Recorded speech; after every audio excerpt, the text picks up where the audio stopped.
All right, guys, welcome to the Miami Injury Lawyer podcast. Today we've got Anthony Nucci with the Nucci team. You could say Consulting. The Nucci team, Nucci Consulting. He's got so many businesses, I can't even keep track. What's your Instagram? Nucci Real Estate. At Nucci Real Estate. He's built a real estate empire, a coaching empire in a relatively short amount of time, and he's here to tell us his story, how he got started, what his future plans are, and how you guys can learn how to be like him and get his advice directly from him through his coaching business. Thanks for coming on the pod, bro. First of all, I mean, that is quite the introduction there. Empire in the making. We're not there yet. We're working on it, though. We're getting there. Brick by brick. Brick by brick. I feel like I made a lot of stride happen in the last year and a half. Hell yeah. And I don't know where to really start or how you usually do. Dude, my first question is how did you start this whole thing? Yeah. From day one. So the real estate, I come from a family background of builders and developers. So my grandpa's a developer. Oh, okay.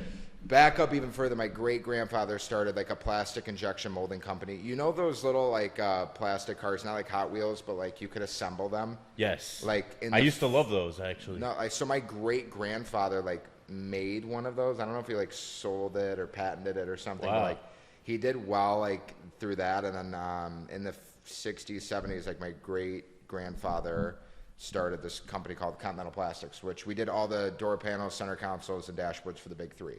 And we had one business. We had 8 employees, one warehouse, 8 employees, and we did $6-7 million in revenue. Wow. My great-grandfather's on his deathbed, tells my grandpa, "You got to run this shit. Holy shit. Take care." Can we swear? Yeah, you can curse. Okay. You can do it. You can say whatever the fuck you want. Okay, in that case. So my grandfather's all right, fine, I'll take it over. My grandpa knows nothing. At the time, dude, he's just a hardworking, we're old school Italians. We just learned how to do old underground pipe work, laying cement and stuff like that, and digging basements. So my grandpa's I don't know what I'm going to do, but I got to take care of the family. So he stepped away from his family business with his father. Was construction work. And my grandpa took over, and within 10 years, he took it from an 8-figure business or a 5-figure business to 9 figures in revenue. We had over 100 million. Yeah, they were doing 100 million. Holy shit! And at the time, Barack Obama asked to speak at one of our warehouses. We had 8 of them. We had 1,000 employees. I was so young at the time. Yeah. But they sold it in 06, 07. Time frame. Your grandfather. My grandfather did, and he didn't make a super big killing, but he did well. But the crisis was kind of taking a toll on the business. So he stepped away from that. He bought a bunch of land and bought a golf course, just a shit beat down golf course. Where? For those that are familiar, in Clarkston, Michigan. Okay. Have you been to Michigan? No, I've never been to Michigan. No. Okay. All right. So I would say it's not. It'd be from here to Davie. Gotcha. Weston or something. Okay. And so it's just my mom and my uncle, the 2 kids. Yeah. My uncle took it over and started running it, but he bought a bunch of land around it and sold half of it off and started building on it. And so I started dude, my grandpa threw me in a bulldozer at 12 years old. Nice. Literally, do you know what back grading is? You get the bucket of the machine and you flatten the road and the gravel and everything. So I would do that. Holy shit. Yeah, and then I was doing all the blue collar work. I was installing drywall, I was painting, cleaning up the dirt from all the other contractors. And then I saw some lady driving an Escalade with a Rolex and wearing a suit. And I'm like, "Grandpa, what the hell is she doing?" He's "She's the real estate agent." Oh shit. So and I think this is an important thing too, just because of the the context and the merit of what you're trying to build here is this entrepreneurial thing. Correct. My dad wasn't really around at that time, after the age of 10, he wasn't around. So I didn't really have anybody to teach me anything. Oh, wow. Yeah. My grandpa just taught me work hard. That's all I've ever been told. So I'm all right, dude, I don't know where to start, but I'm getting my real estate license. I failed the thing 7 times. Really? How old were you? 20, 21. Okay. And you were in Miami at the time? Or no, I just still in Michigan. So I'm still in Michigan. Oh shit. So I had my license in Michigan first. Nice. And dude, for 6 months, I was the man, right? In high school, I was the man. I would always have the parties. Everyone would always come to my house. Everyone knew me, the popular guy. And then like everyone was like, oh, Nucci's had his license for 3 months, hasn't sold shit. Nucci's had his license for 6 months, hasn't sold. And I'm like, dude, like, no, like I have to figure this out. So I actually hired a coach. That's why I believe in it so much. So I hired a coach, and he was like, look, you're going to cold call. And I'm like, no, dude, that's like so old school. Like, I don't need to do that. Yeah. They didn't want to hear it, didn't want to do it. And I started doing it, and dude, like in that month, I got 1 million in listings. And at the time, I'm 21. So that's like, if you translate 1 million, 3%, 30 grand gross, I'm like, I'm rich, dude. Like, I don't have to listen to anybody's shit. Like, I live at home. Yeah. And I told my girlfriend at the time, I had like 5 grand in the bank. I'm like, listen, we're going to Fontainebleau in Miami. Like, I got us. Like, don't even worry about it. And it's funny, dude, but it kickstarted it. But then I went all over the place, and then I was like trying to do other things. I wanted to flip a house. I wanted to build houses. Yeah. And because I'm too ambitious, I needed to scratch the itch. Because if I didn't now, I would start like questioning myself and want, you know, I don't want to have any regret, you know? So I flipped a house. I hated it. I broke even. I tried building a house. I hated it. I sold it right in the middle of the transit, like right as it was being built. Yeah. And then this is actually like not a lot of people know this, but I'll actually tell this. I think this is really funny. I'm not going to say her name on camera, but I'll tell you after. So somebody who's in the adult film industry that I knew that went to my gym, who had like 5 million followers. Oh, shit. I went to a Grant Cardone conference here in 2019. I've only traveled to Florida and Mexico. Like, that's it. Spring break. Other than that, that like, was it. Up until about 24, I'm 28. Yeah. I went to California once. I've gone to New York 5 times. Yeah, yeah.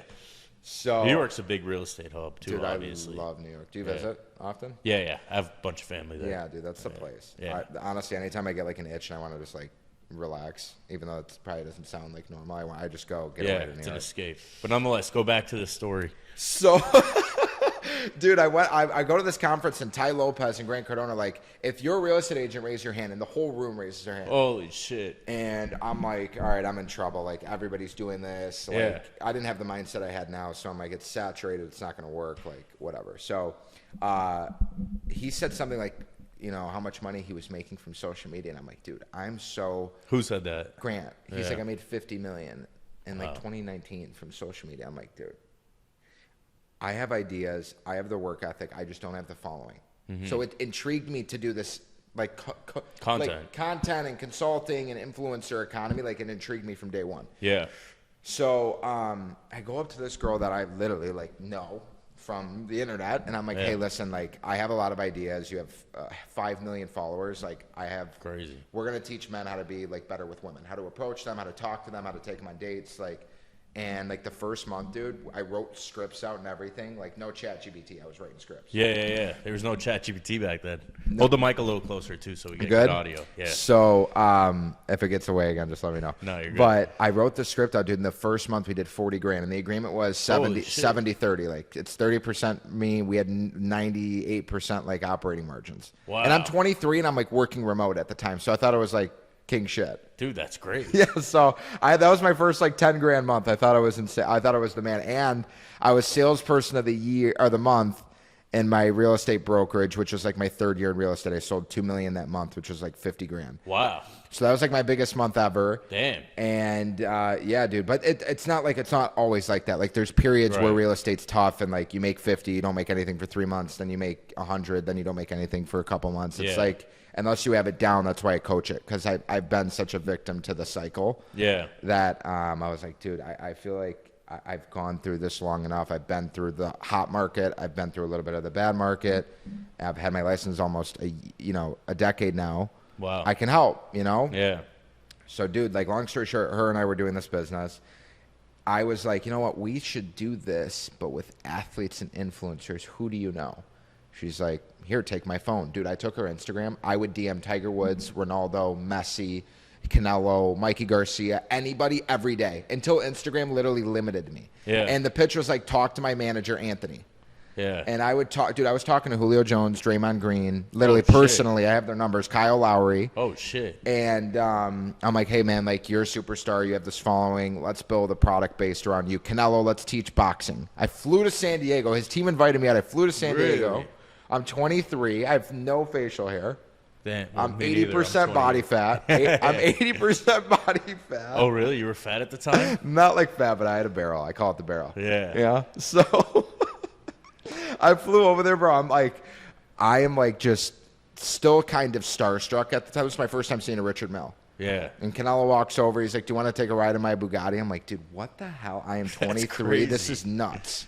That's nuts." So I'm like, "All right, this is what we're going to." And then I'm like, while I got to California on like a Friday, I told my buddy Spencer, who started that Vosa drink, that vodka soda. Oh, yeah. I met him at the Bentley. Yeah, you did. So at the time, I'm like, let's make Canelo a drink.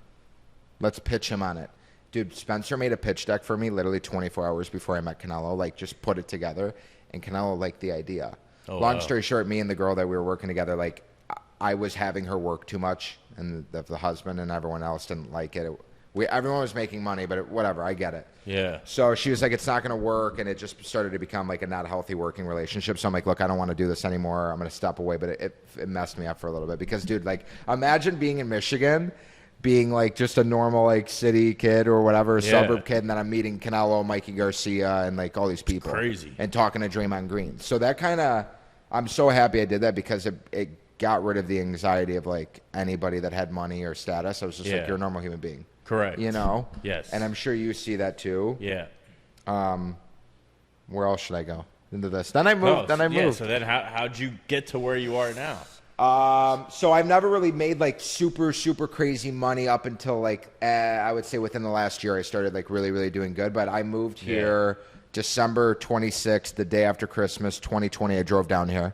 Oh, wow. And mind you, dude, like I didn't come from like a rags to riches story, and I'm not at the riches yet, but like I wanted to get rid of like that comfort. Yeah. That like dinner was there, laundry was done, everything. Oh, you were living at home? Yeah, I was living at home at the time, and I just wanted to escape. Right. I felt everyone was small-minded. Yeah. I wasn't excited about selling real estate in Michigan. I felt like I like outgrew it, and I'm like, I don't want to say it's too easy because if you work, you get it, right? Like if you show up every day and you make your content, you call your clients and you deliver the results, you're doing what you're doing. Phenomenal, by the way. And I love you. I love watching your stuff.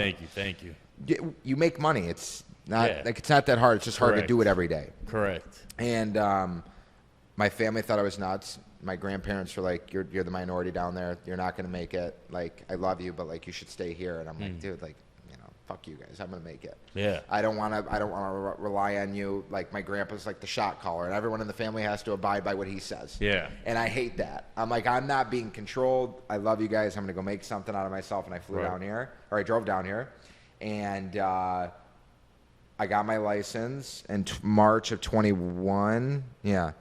And then it was the same thing. It kind of took a little bit, and then I started picking up, and then I did the sale with the number 8 tennis player in the world. Wow. And then I started doing coaching, and it was like, I was selling a master class for $397 3 years ago, and I'd maybe have 5 people on it. Oh, wow. And I had 1,500 followers. Yeah.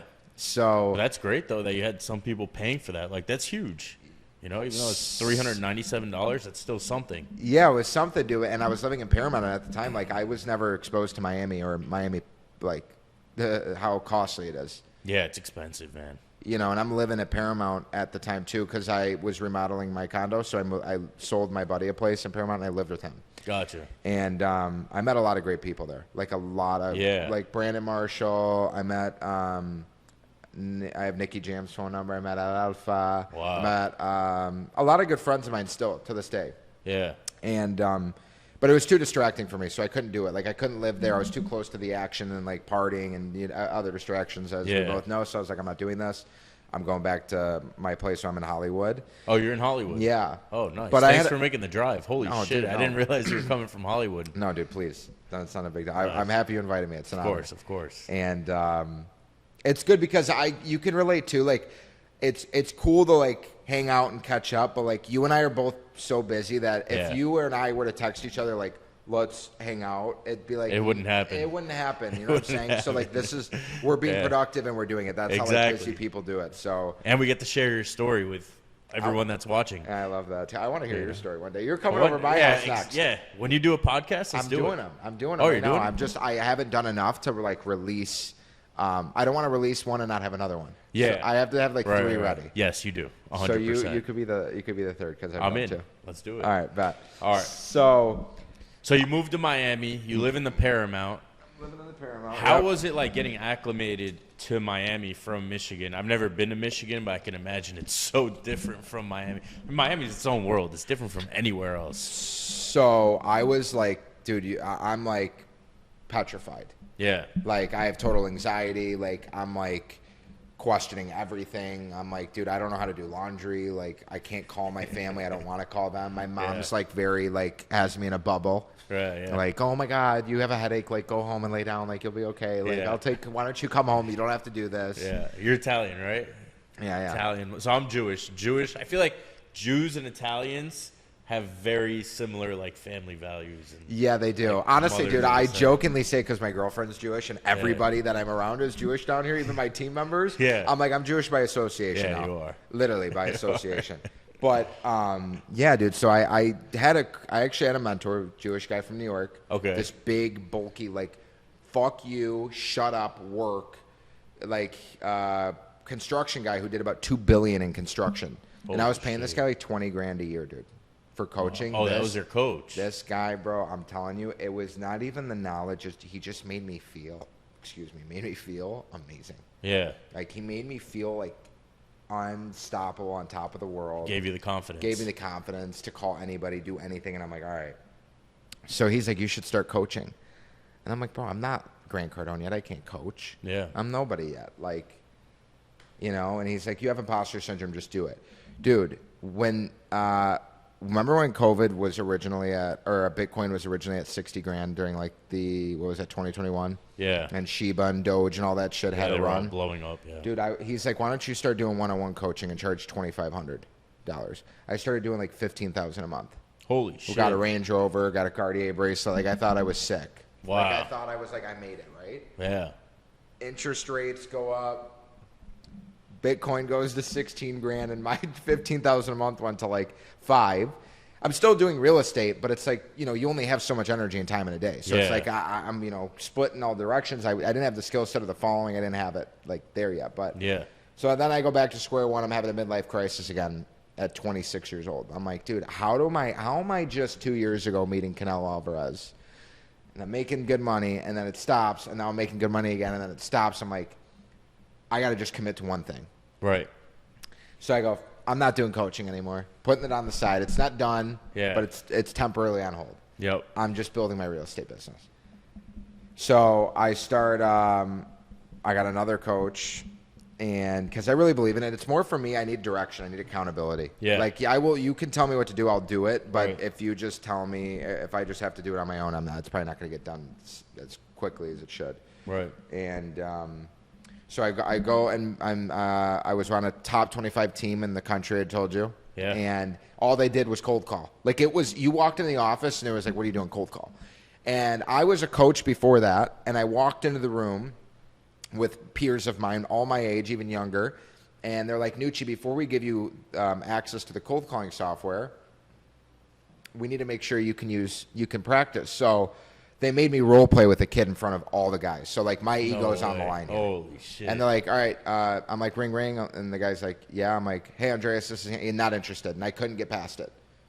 And dude, I'm telling you, it like humiliated me and ruined me for like a day or a week. And and I'm like, dude, I'm the man. Like how the fuck is this happening? So I went home, bro. I literally paced in my living room. I made a commitment. I watched Patrick Bet-David and Grant Cardone's like, they said a thing like, don't have a girlfriend for a year, be celibate, and just work. Yeah. And just read and work and not go outside. I wasn't quite that, but I was pretty close, honestly. And I was determined, dude.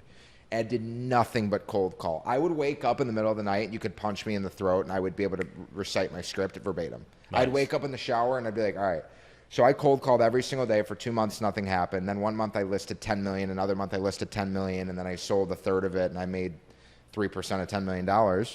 Wow. And I'm like, all right, dude, I used to TikTok live. This is where it blew up, really. Last year, like July, I would go live on TikTok, Instagram, and Facebook like every morning. And I was cold calling, dude. So imagine this. If I'm getting hit and I don't know how to say it, or if I screw up or fuck up, like my whole, there's no coaching, there's no nothing. Right. And dude, like God took over and he literally had the gift of gab. I got meeting after meeting. I got a listing appointment. I got another listing appointment. And I'm like, I go on my website. It's like deactivated, the coaching one. And I go, all right, guys, by the way, like I'm going to start coaching again. Like if you want help cold calling, like sign up. It's $700. Dude, 7 people bought in 3 minutes. Holy shit. So I'm like, all right, fuck, we're back. We're back. Yeah. Just never stop cold calling ever. That's crazy. And wait, can we backtrack just a minute? So who are you cold calling? What are you asking them?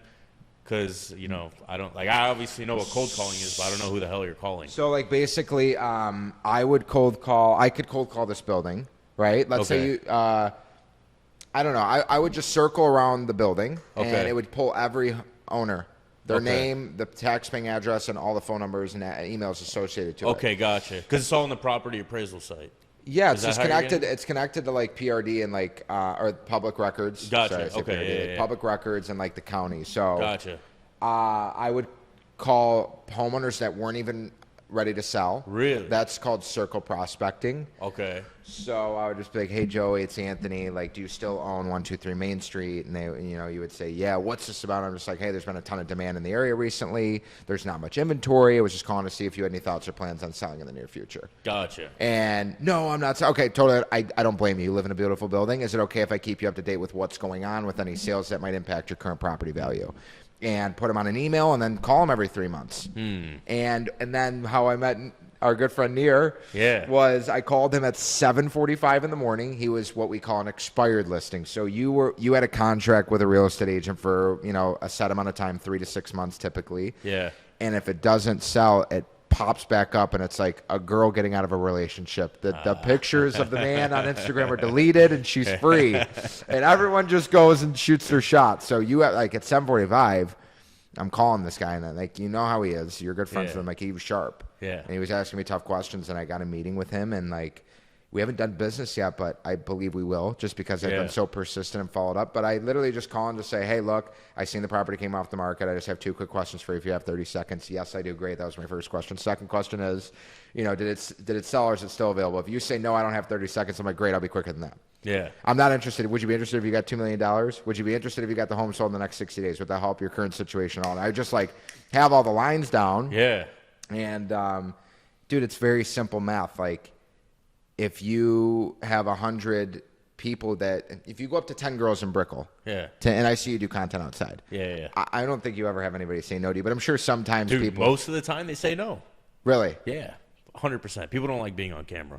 So, okay, goes to show you. If you went up to one person, 2 people, and they said no, you'd be like, fuck, dude. Like, but if you realize in your head, if you go up to 10 to 20, mathematically, a guy goes up to 10 girls at a bar, mathematically he will score. Yeah. It doesn't matter. So 100%. I just adopted that mindset. You could tell me to fuck off, you're worthless. I had a lady tell me, you should go drive Uber. Everyone's a real estate agent. Like a seller. It's ridiculous. And I was just like, all right, like that lady's having a bad day. I don't really care. Like I'm just going to carry on. And dude, it's crazy. Like you and I are friends, and I'm here because of that. Thank you. Yeah. Yeah. Like so that was the cold calling. That was the that's journey. crazy. We're here because of that cold call. That's right. And because I followed up with Nir, even after he listed with someone else, which most agents don't do. They just say, "Oh, he listed with someone else. I'm done with him." Yeah. And then you had the event at the Bentley, just so people know. He had an event at the Bentley residence. Yep. He invited Nir. Nir invited me, and then we met. We stayed connected on social media. Yeah. Staying active on social media, guys. It's important that you continue to post stories, content, and everything so people see your shit. And then yeah, no, I think you do a really good job with that. And I think you should share a little bit of that too on this podcast. Like we'll talk about it next time. This is about you, bro. This is about you and real estate. All right. So I mean, I don't know where to start. I guess like right now, dude. I mean, we've had about 350 people join my referral network that I've created. I call it the network. So we have the ability to share deals with people throughout the world. So we have people in Dubai. I just signed up a team of 10 people in Dubai to help them cold call and train.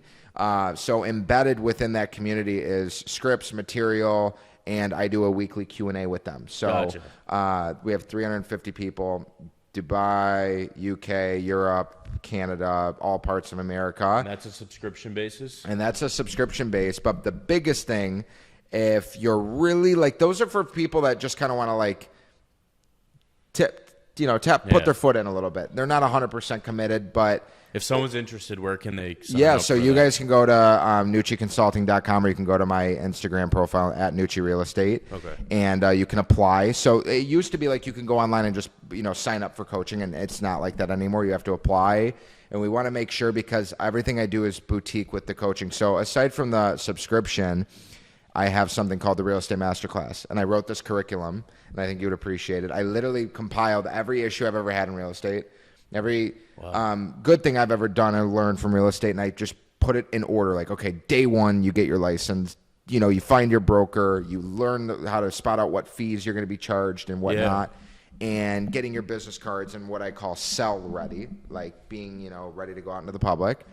And I just put all of this together. I teach it.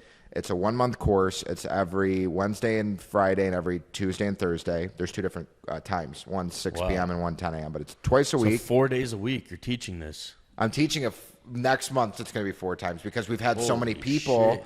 And I only allow 30 to 35 people a class because I make people role play. We do. Yeah. So if I have 100, I could make more money, but it wouldn't have the same effect on the coaching client. And I really keep it that way. And the kids that I just hired are like, dude, why don't you just let more people in? I'm like, no, because it jeopardizes the quality of the coaching. So I had to open up another slot because we've had so much demand and we've had such good success. Dude, I've had a 22-year-old go from literally, he made 30 grand last year to he listed 12 properties in 3 months this year. 12. Wow. He took the course in October. He started calling in November, December, and then January, February, March, he listed 3-4 properties a month. Wow. And and that's the hardest part, and that's like the most lucrative part of real estate is getting the listing. Yeah. Right? What's the most lucrative thing for you? Is there different, like, because I can work with a buyer, a seller, a tenant, like. For me, it's just personal injury clients. Like, there's different kinds of car accidents, right? You want like a FedEx or a national corporation involved. Okay. Yeah, exactly. Okay. Commercial vehicles. So okay. Yeah. A commercial vehicle for you is like a listing for me. Correct. And it's the same amount of work listing an apartment for lease for $5,000 a month or selling a $50 million property. Really, it's the same.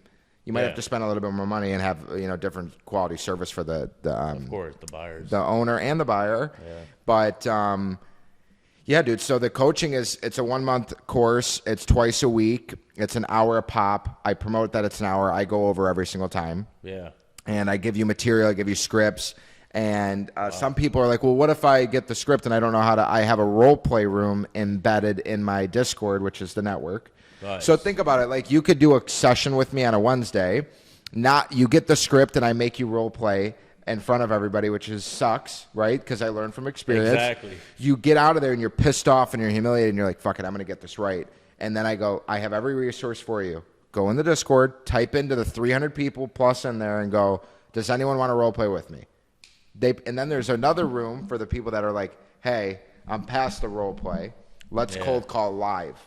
So me and you can be in a Zoom. You could be in Australia. Yeah. I can be in California. We're cold calling at the same time, just feeding off each other. Gotcha. So if you're having a bad day or a bad morning, I can be like boost you up and that's awesome. And watch you. So I've built it literally. It's bulletproof if you listen and follow all the resources. But obviously, like lead a horse to water, you can't make them drink it. You have to want it. And another thing, like I watched the clips with Neil when you had Neil on. Yeah. Like the good customer service. Yeah. And doing good by the customer, even if it like the other day I had to take money out of my own pocket on a deal because somebody made a mistake with paperwork on title, and instead of me even saying for $200-$300, I'm like, guys, we're not going to bother the seller with this. Just give it to me, and that person's given me like a ton of business over my life. 100%. Sometimes I'm sure I don't know how that can translate to you, but sometimes you have to do stuff like that. No, it happens to me as well, without a doubt. Yeah.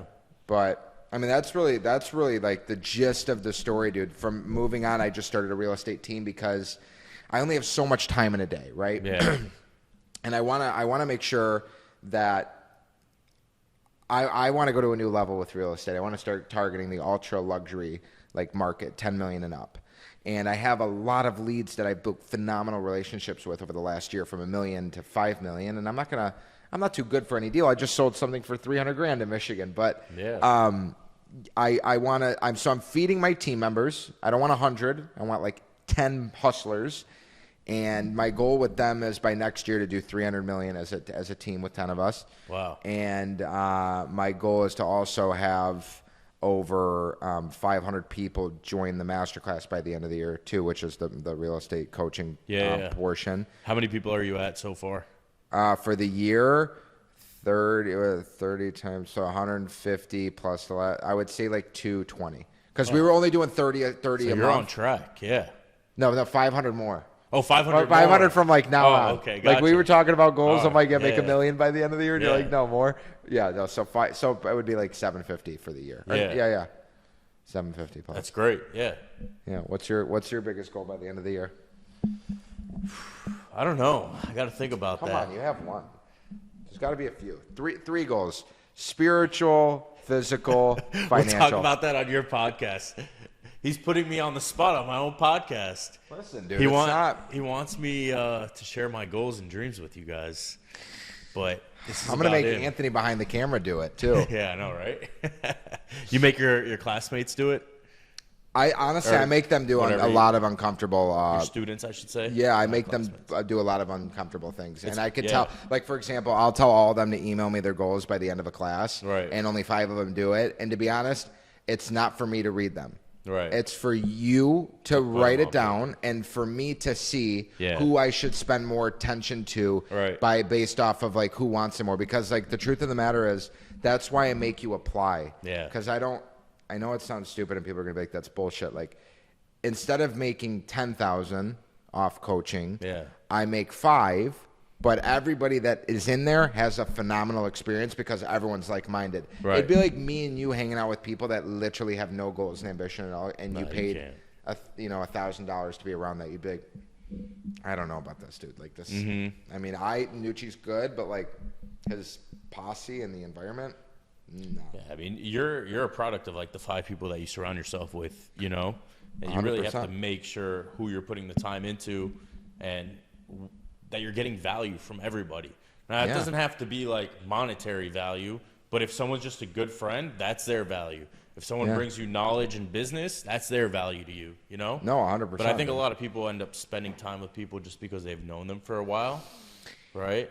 And even though those people don't. Well, how value. often do you see that like from high school, people that were dating for 10 years or friends that happen to be, friends for 10 years, like you start to outgrow each other mentally. Yeah. And you may not realize it. Like I mean, I remember I was around friends when I was like 18 years old that they could talk about nothing other than like going out and girls. Yeah. Which I mean, I know we're all men here, but like, dude, like it's like, is that all that you think about? Right, Like there has to be something constructive in your mind. Correct. Other than like going out and drinking and just being, I'm not saying there's anything wrong with it, but after every weekend, every Friday and Saturday, it's like, I feel like you're running away from something at that point. There's something not right. Correct.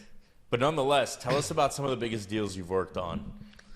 So, I mean, I just closed one for 2.8 in Eastern Shores, which it's not a huge number, but it was the most difficult. Like, dude, me and the seller were screaming at each other. Really? He tried to like screw me over, okay? And he was threatening to like kick me off the contract. He was trying to sell it to his neighbor, and it was like a difficult deal. And I was able to get it done and sell it for more than $100,000 over asking price. Nice. Wow. Yeah, and then there's a couple. I don't want to like jinx it, but I just pitched something in Hibiscus Island for $15 million, and I pitched something for $59 million in the Gables. Wow. And so you got an appointment with the seller.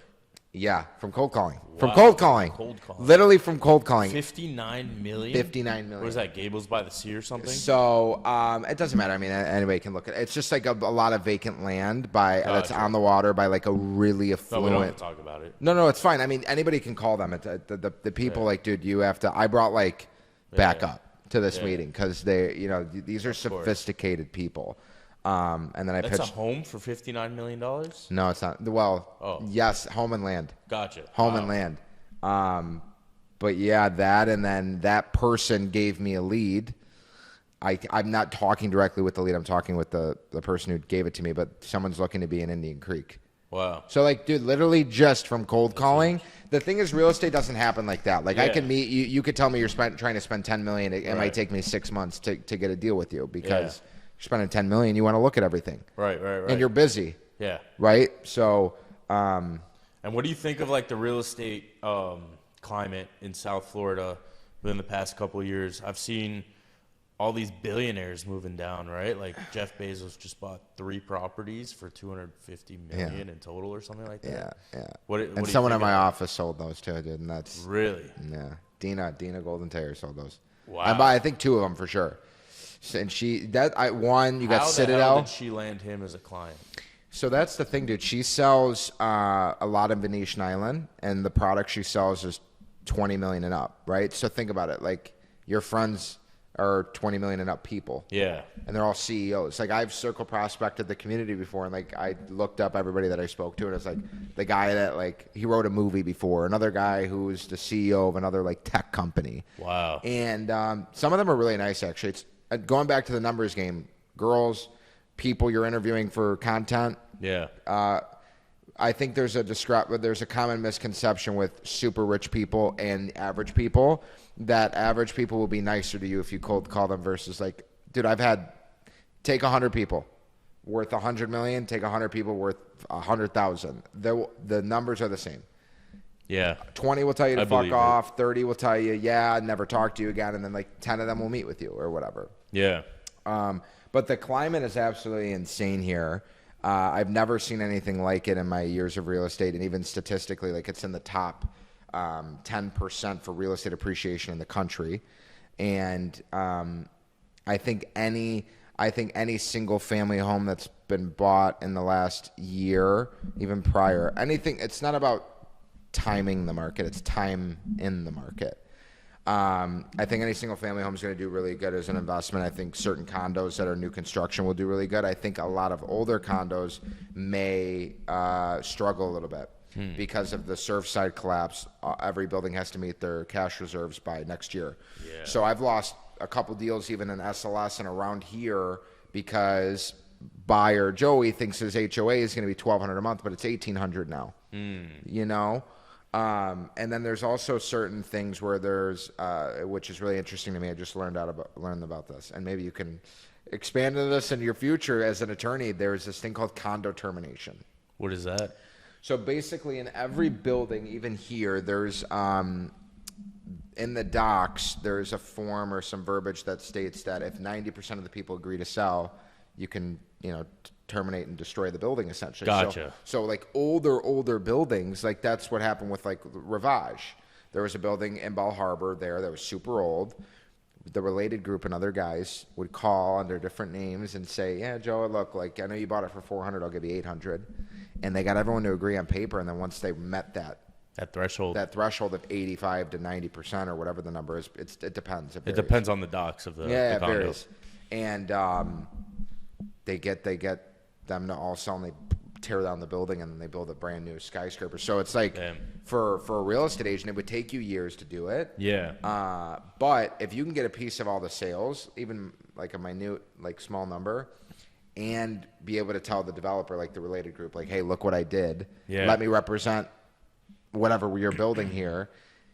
It could be a 10-year thing, but it could literally change your life. So it's something that I've like thought about, but it's you get it too. It's like you can only do so many things at once. Yeah. I just think it's intriguing. Yeah, that is interesting. Yeah. So you could hypothetically get every single or 80 to 90% of the residents. What do you need them to sign? Just like a listing agreement, or it's basically like a purchase agreement. So you're just going to agree that I don't know, at a number. Yeah. And there'll be different like brackets and thresholds, and they're like let's say right now on what is the day? June 17th. June 17th, 2024. We're going to give you $1 million. We know you paid $300 for it. We'll give you $1 million. And if we don't pay it by 2026, we can renegotiate the terms. Gotcha. So that's kind of how that goes. Yeah, it's kind of weird. It's smart though. It makes sense. Yeah, because I've seen some very old buildings in like Bell Harbor, Sunny Isles. Like, dude, what are these buildings doing here? No, they're terrible. But the thing is, like, a lot of them are probably under condo reserves too. So you can't, they're probably under contract with a related or an agent appointed or assigned to go after stuff like that. What do you think of all these new buildings going up in Brickell? I like think Mercedes, Dolce and Gabbana. yeah, we do. We got so many new projects. We got every car building going up. Aston Martins. We got Aston Martin. Aston Martin's sick. That Aston one's Martin's done sick. pretty much, right? Yeah, Aston Martin, and it's like $2,800 a foot, dude. $2,800. Doesn't make sense. Yeah, it's crazy. I don't honestly, it's insane to me, but I mean, like people have it. So do you think that those prices are going to stabilize or come down with all of this? Because it's supply and demand. It is with supply all and the supply going up. Yeah. Do you think the demand is going to go down? I think eventually, like we're seeing it right now, like prices are not going up as much as we would like to see, but we also, like 2 years ago, dude, the price of rent went up 40%. Wow. So if you were paying $10,000 a month, it went to $14,000. That's not sustainable, and we saw that this year. Rents kind of came down a little bit. Also, another thing as far as value and supply and demand, like for example, like if Jeff Bezos bought a property for 70 million, if you say that, 70 million. It's crazy. And the guy that had it before him 5 years ago paid 40. It's nuts. What can he sell it for next? But then like you see all of this big money. I'm talking like the biggest money ever. Like Citadel comes down. Yeah. Ken Griffin comes down. He's going to build a $150 million building. Right down the street. Yeah, right down the street. He's got 1,500 employees. You got to imagine 100 of them can afford $10 to $20 million properties. Yeah. So they're flooding into the Gables and the Grove. And I think massive big corporations are going to keep coming here because the lifestyle and tax friendly and governmental environment. Yeah. But at the same time, I mean, dude, it's got to slow down a little bit because it's like, dude, at Rivage, it's $4,000 a foot. That's when I came in here. I was like, my numbers were skewed for a second because I'm like, what's a Rivage? So Rivage is a project that Douglas Elliman's actually representing in Ball Harbor. It's very boutique. Is that who you're with, Douglas Elliman? Yeah, I'm with Douglas Elliman. Okay. And it's so like, dude, if you're paying for 1,000 square foot apartment, which they don't even have, you'd pay $4 million for that. That's crazy. Like the minimum's $8 million, and by the time you start adding stuff and like you thicken $8 your million countertops, for a 2,000 square foot apartment. yeah. And if you want to make your countertops a little thicker, you want to have a waterfall, Yeah. you want to, dude, anything. You want automatic curtains and you want them to do it, like, yeah, Jeez. yeah. No, it's ridiculous. That's so nuts. But that's how they justify. That's how they justify doing the condo reserves and overpaying for every unit to get them to agree. It's just like at that point, like even Bentley and St. Regis and Sunny Isles, like they're $2,200, $2,300 a foot. Aquilina. What does Bentley start at? You could probably $5 or $6 million. Wow. St. Regis is probably around the same. It went down a little, no? No. Was it always the same? Yeah, it's 6 to 8. I mean, Bentley originally, dude, you could get into 4, the 4 or 5 range at one point. Really? Like I have an old email like 2 years ago. Wow. But now they're Douglas Elliman actually stepped into that project to help with sales. Gotcha. Too. What else? And you could if you buy these condos pre-construction. Yeah. How does that structure usually work?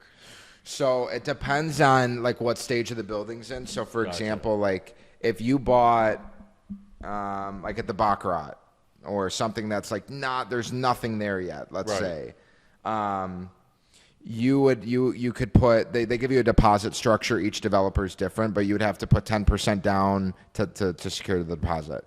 50% down when they break ground, another 20% when they get to the 20th floor, and then when they complete the building, you complete the rest. But agents, real estate agents, dude, if you sell a new construction building, guess how much you get paid on a percentage basis? 2%? 6%. 6%? 6%.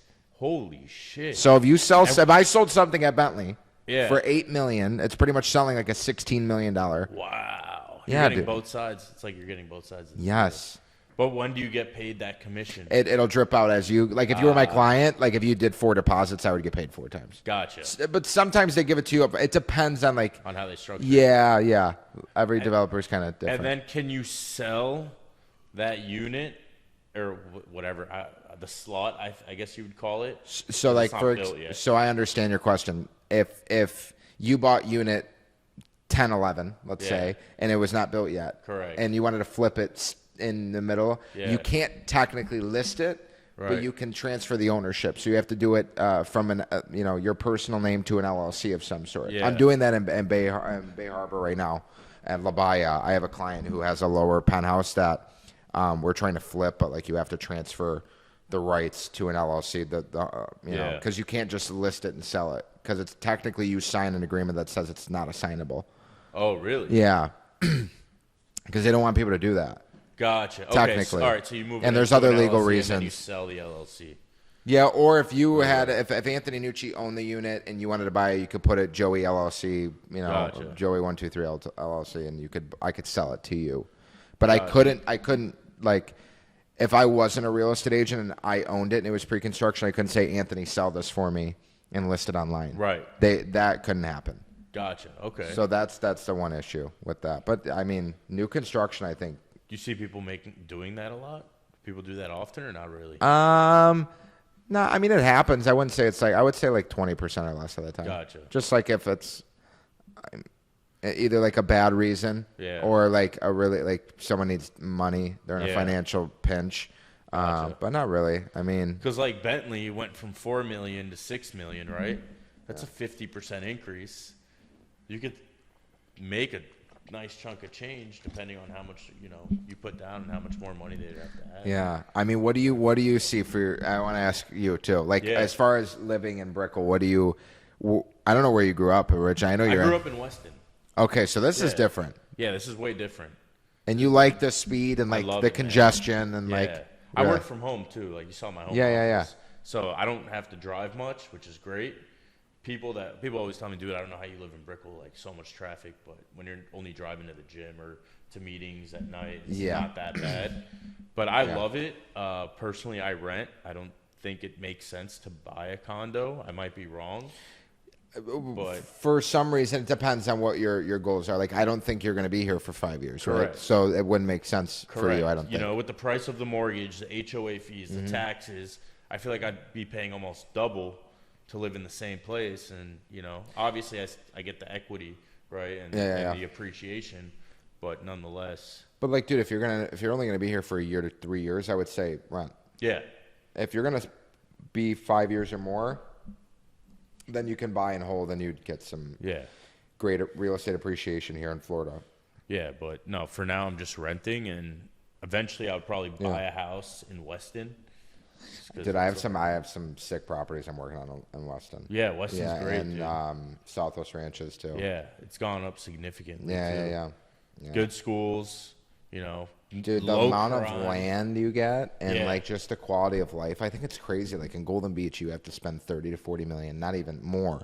Like Cardone bought his property 2 years ago for 25 million. He's selling it for 42. He's trying to sell it for 42. He bought it from Tommy Hilfiger. Wow. And then three properties down, another guy that goes to the gym, Jonathan Bigelman. Shout out to you, John. He just listed something for 55 million.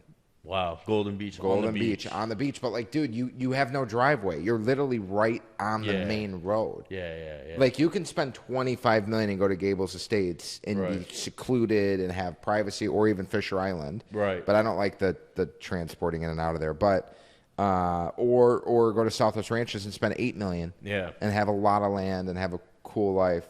But I guess to each their own. Some people just want to be on the beach, right? Yeah. I don't know, dude. I just want to be like, I think I need to be centrally located for my business, and just where do I go? Yeah. But honestly, Hollywood is great.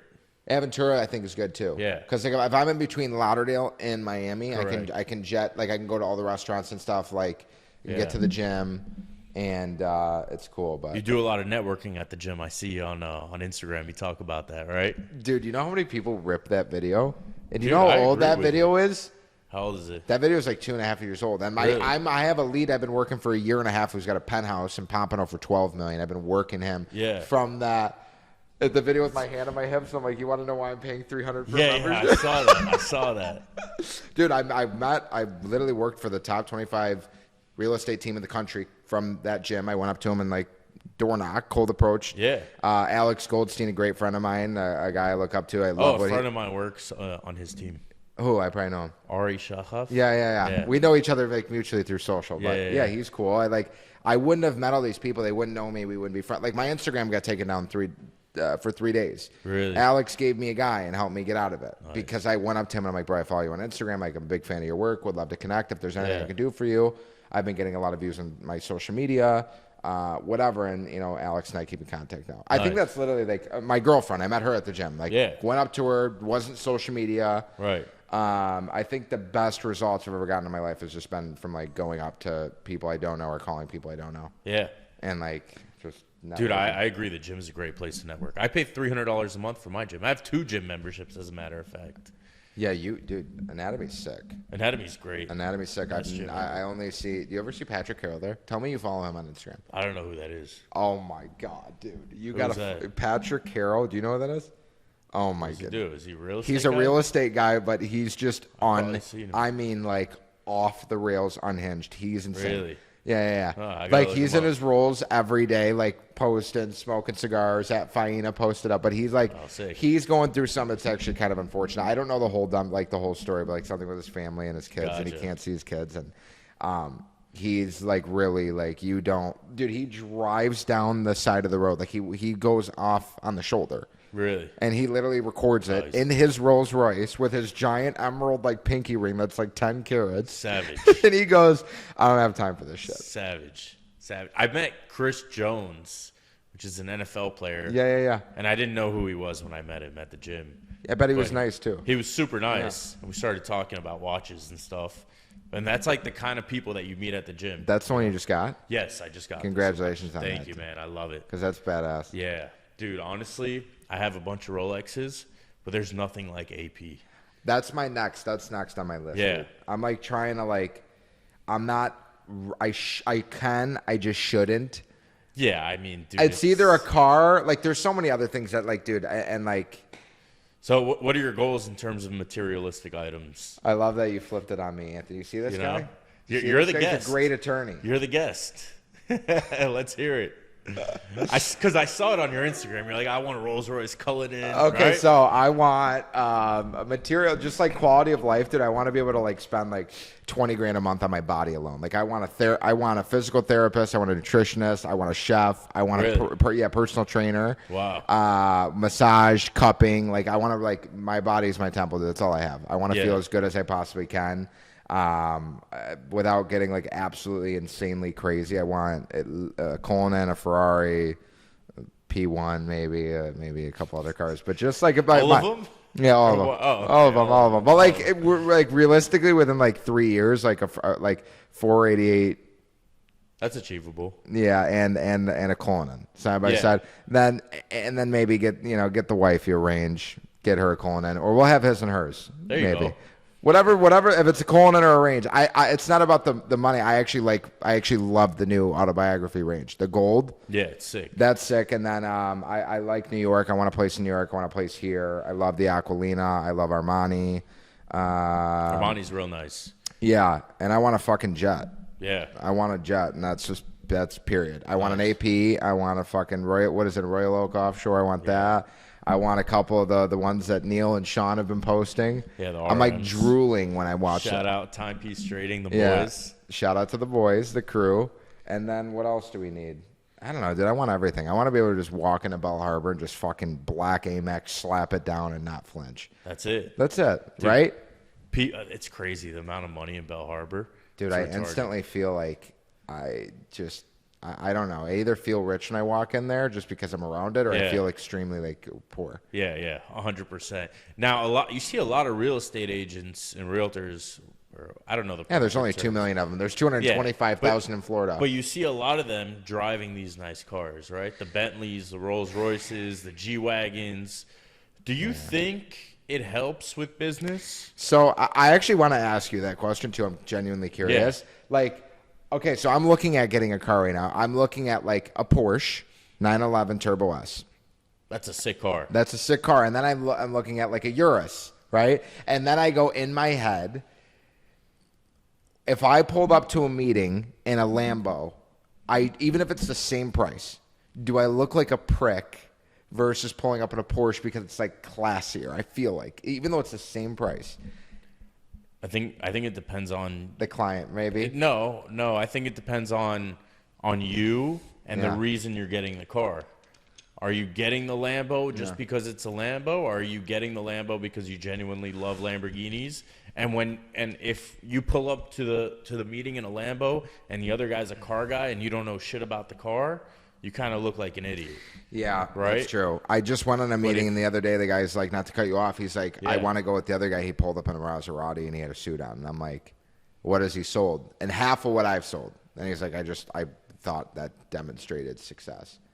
I mean, a Maserati, you get a Ghibli for like 40 grand nowadays.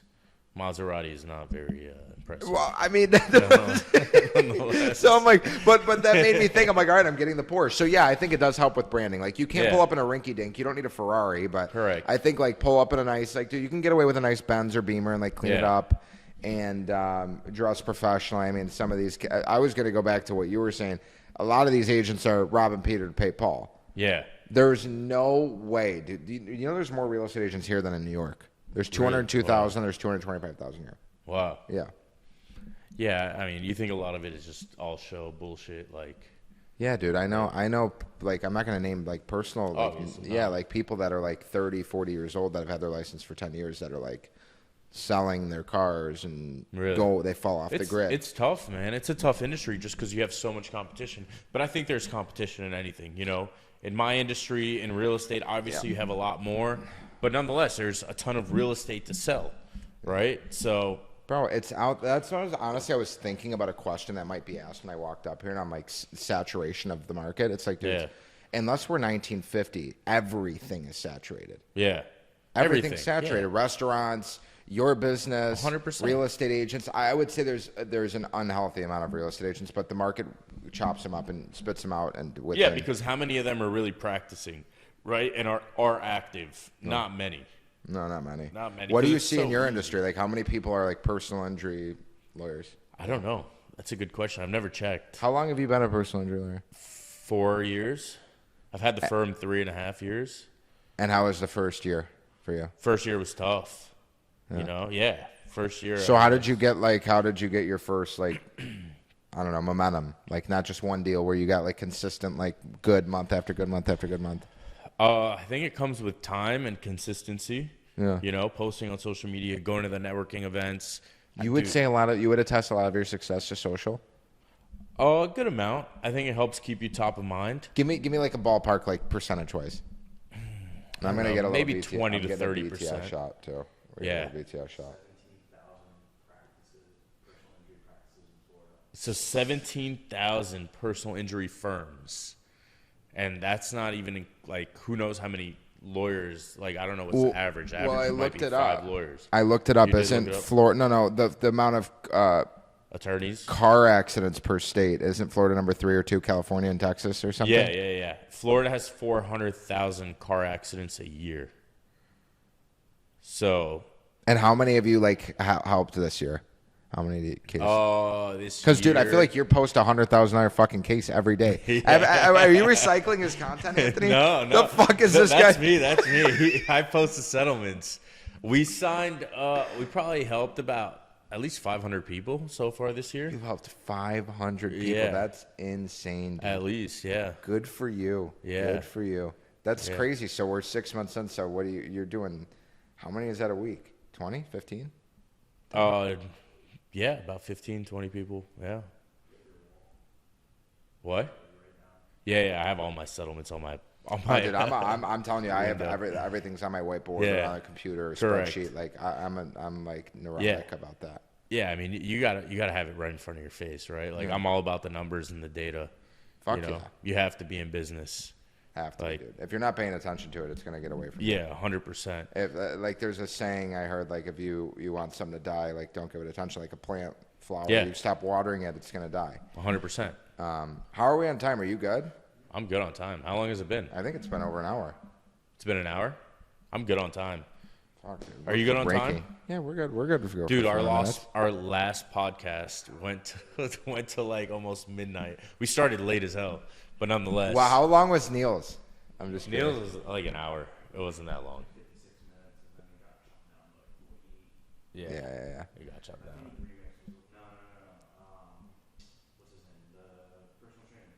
Yeah, Mac Method. Who is the one guy? Jack?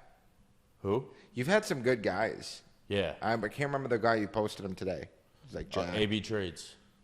Yeah. Wait. What's his first name? Oh, you're talking about Spencer. Spencer. Oh, Spencer's a G. So talking about like spending money on your body, Spencer goes to this place called Biohacks. Okay. I don't know how much he spends, but it's a significant amount of money, and they give you like all these supplements. You should look into it. Yeah. Shout out Biohacks. I've never used you guys, but Spencer says good things. No, yeah, definitely, dude. It's so important because, like, dude, if you feel like nothing makes me more mad than when I don't feel good. If I don't get a good night's rest. Yeah, we had to reschedule because you weren't feeling well. I wasn't feeling that well either, and I agree dude, with you. Like, I woke up. So, like, I made a video, like, just to, like, be out there, but I was literally in bed drinking coffee, and it did nothing to me. Yeah. Like, I was like, there's no way. And like the next day it got a little worse. So like Sunday was bad. Monday I was like, I'm not risking it. Yeah. And I had on and off a fever that day. I'm like, dude, we can wait a week. Yeah. And then I think by Thursday I felt great. Yeah. Wasn't that? That was last week or 2 weeks ago. I don't know. I think it was 2 weeks ago. Yeah, I think 2 weeks ago. But nonetheless, let's say someone's watching this and they just got their real estate license. Yeah. In addition to joining the Nucci Masterclass, because that's probably the first thing they should be doing. First things first. What are some tips that you have for them, like general tips? So one, I would start with, I mean, in no specific order. One, I'd go on your social media and like clean up all the old unprofessional photos. Right. Two, I would get a list of everybody that you know in your family, your cousins, your aunts, your uncles, their friends, anybody that you've seen at a Christmas party, a family party, Hanukkah, whatever it is. I don't care what you celebrate. You know them. If your family has a small mom and pop shop, get a list of all the vendors, any email, any data, and put it together on like a sheet and call everybody and let them know you have your real estate license. That'd be number one. And then also identify the 3 or 4 areas where you're going to like farm, I call it. Like if I wanted to farm Brickell, I would pick 4 buildings. I would study how many units are in there, when it was constructed, who developed it, interior designers, architects, whatever. Get the price per square foot. And I would start, like, well, then you have to learn how to cold call. That's where, like, the coaching and everything comes into place, and other things that you don't, because you don't know what you don't know. Yeah. And then, you know, get a nice Ferragamo belt, get some nice shoes, and clean up your closet a little bit. Get some aloe, right? Dude, do they sponsor you at this They point? should. God, how much money do you spend with them a month? Dude, I'm the guy that, like, I'll be like, oh, sign up for 15% off, and then they text me yesterday, like a Jimmy Butler in a fit, and I'm like, I don't know. I'm probably spending like $2,000 a month on aloe right now. I'm averaging. I thought it was more. You think it was more? I thought it was more. I don't wear aloe. I've been to their store. It's fucking nice. I'm just super cheap when it comes to that. I'm like, I watch you, and I'm like, listen, if there's one guy that spends a good amount of money, it's you. I like to spend money on watches, I spend my money on cars, and food. Bro, you have a fucking booth at Komodo. You have a fucking booth. Dude, I walk in there, I know the whole staff, I know everybody. I've gotten business from it too. Really? Yeah. Makoto's my spot. Hillstone is my go-to. Houston's Hill. You're looking for me, I'll be at Bell Harbor at Hillstone. Yeah, great spots. For sure. Great spots. Are you serious? Dude, every time I go, I'm like, is it fucking Friday again? I'm like, no, it's Tuesday night. Like time. he wants the fucking duck. What's your go-to there? I like their sushi. I'm not gonna lie. See, I'm not a big sushi Their guy, duck kind of sucks. Yeah. Well, there's Hutong in Brickell, which is way better duck. Hutong. It's very low key Chinese spot. Okay. Very high end.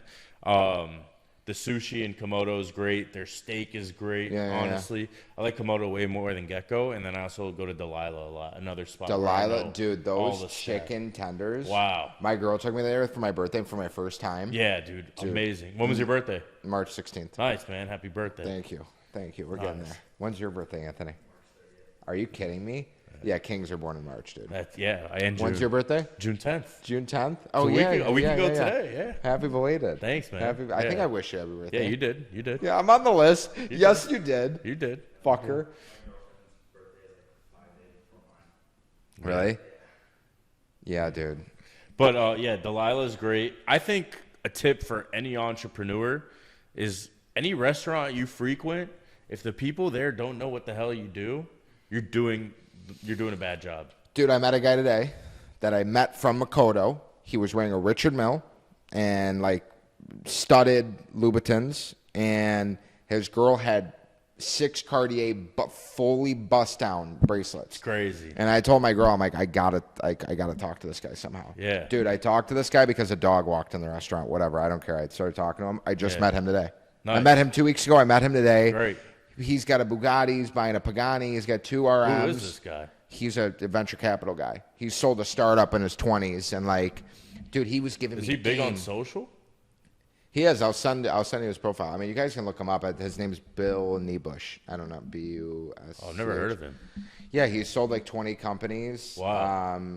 And he's working on a social media platform right now too, which like I would explain more. I just don't know. I don't want to pitch it in properly because I don't know enough. But yeah, dude, I was like, and this guy was the coolest guy ever. Wow. And it's like, yeah, dude, I talk to everybody. Every time I go to Hillstone, everybody, all the bartenders, even the valet at Bell Harbor, they know me. And they follow me. They're like, I seen your video on TikTok. I made a video at Bell Harbor that went viral one time. Yeah, that's great. I was calling it Bell Harbor because I was new to Florida. Same shit. Bell Harbor, Ball Harbor. I'm like, dude, it's Bell, it's Ball. Say whatever the fuck I want to say. Shut up. And then when it comes to cold calling, let's go back to real estate. What are your top tips on cold calling? One, be fearless. Yeah. Be fearless because you don't know the other person. They don't know you, and you're never going to. After that phone call ends, it's done. Like, they're never going to think about you. You're never going to think about them. That's true. Two, it is a numbers game. Strictly a numbers game. 3, you need to know what the hell you're going to say. So be prepared, role play, practice before. And also, like, I mean, another tip is, like, just realize that it's going to take you a long time to get to, like, a base level of, not a long time, but it might take you a couple months to get to, like, a foundational level where you can calculate how long it'll take you to get meetings and consistently. Like, I know if I call for 2.5 hours, I'm going on a meeting for sure. And I know if I, call for 10 hours, I'll set 5 or 6 meetings. I know 2 of them will cancel. I know 2 of them will be, crazy, and I might get one. That's just the math on that. So that's my tips on that. So you're still sitting on the phone for 10 hours straight? No, not anymore. I don't have I literally don't have the time to do it anymore. But I do a lot of following up because I have like 500 people on my database. Gotcha. My day is more so like I'll wake up, I'll cold call. What does your day consist of? Yeah, the day is like this, dude. I used to be like you. I'd get up at 5 a.m. But now it's like with the wifey and the way my life is now, it's not like. So what do you do now? You wake up. So wake up at like 6:37. And coffee, sit down in my chair by 7:30, 7:45. I cold call from 7:45 to like 9.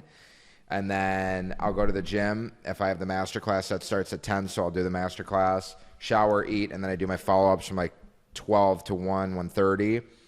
And then there's always other shit that you have to be reactive to, like offers and negotiating and stuff like that. I do that. And then I will, from like 3 to 5, I like to circle prospect, like just farm a building and call, or I usually always have a meeting, and I do my meetings in the afternoon, and then I'll probably work till like 7 every day at least. Nice. And then sometimes I'll end a little bit early, and I'll take my girl out to dinner or something a couple times a week because I feel like I work so much.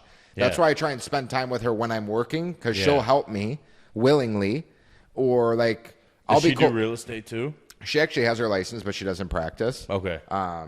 And she, dude, like I'll be cold calling and she'll be like organizing my closet and cleaning the house. And like, I have a deal with her because I can't speak Spanish. She speaks 5 languages. Oh, wow. She speaks Hebrew, Russian, Spanish, Portuguese, English. So like, wow.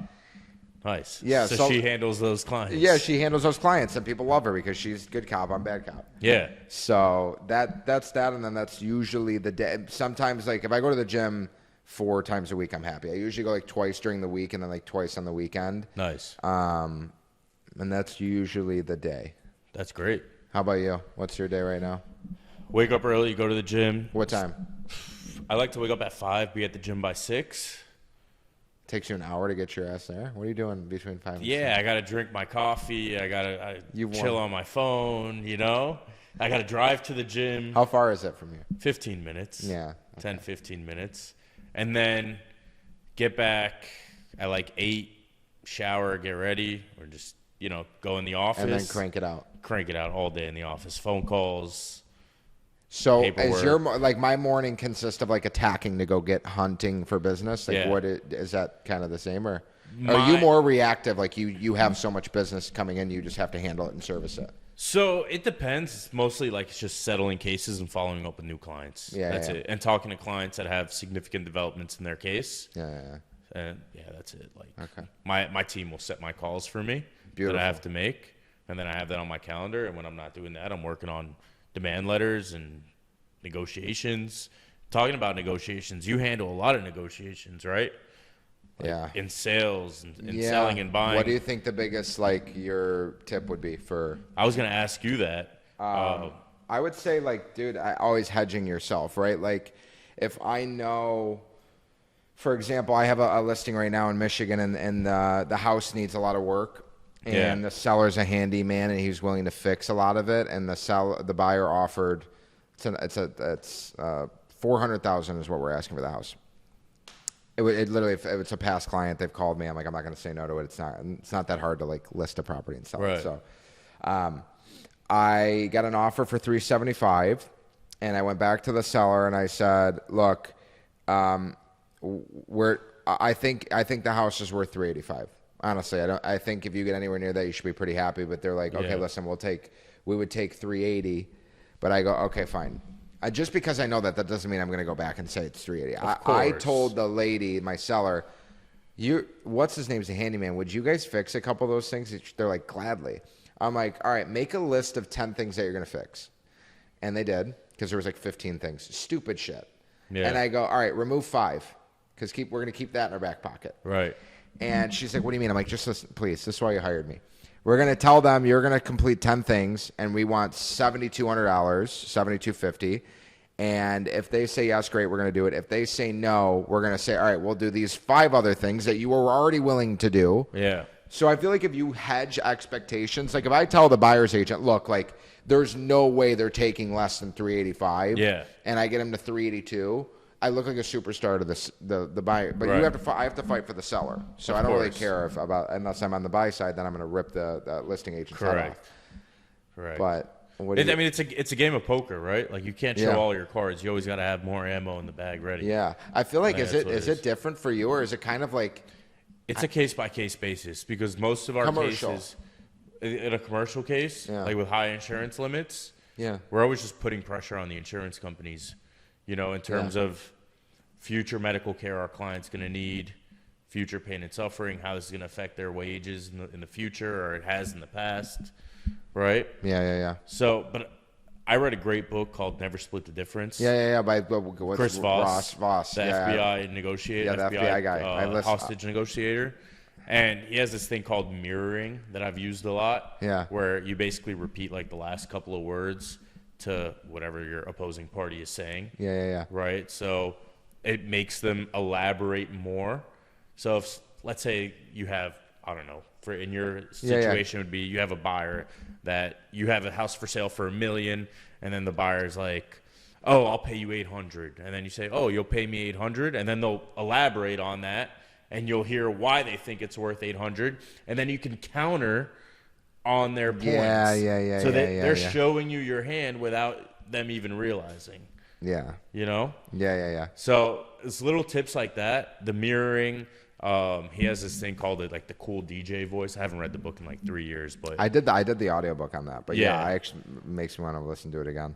Yeah, I got to listen to it again. But I think negotiating is just knowing all arguments like for and against you, right? Yeah. Those are really the most important things in a negotiation. The more you know, the better. Honestly, that's really it. And people will reveal more than they think they are. Yeah. If you let them talk long enough. That's what the biggest thing in sales is. Like my guys, when I'm coaching them, like they're good at talking and selling, but I'm like, selling is a skill, closing is an art. Yeah. Talking and rambling is not going to get the client. Right. Closing them by using the information that they told you, what the pressure points are. It's not like manipulating them, but like sometimes you have to tell them, like, you just said to me you wanted to move within a month. Right. You taking a break doesn't make sense. So it's either they're trying to push you off the phone and deflect, right, or they really don't even know what they want. So it's more like, just asking questions and finding out data. That's how I've learned sales. And you have to listen too. Like a lot of people when they're in sales and negotiation, they just have their arguments in their head. They don't take into account what the other person's saying. They don't listen, 100%. And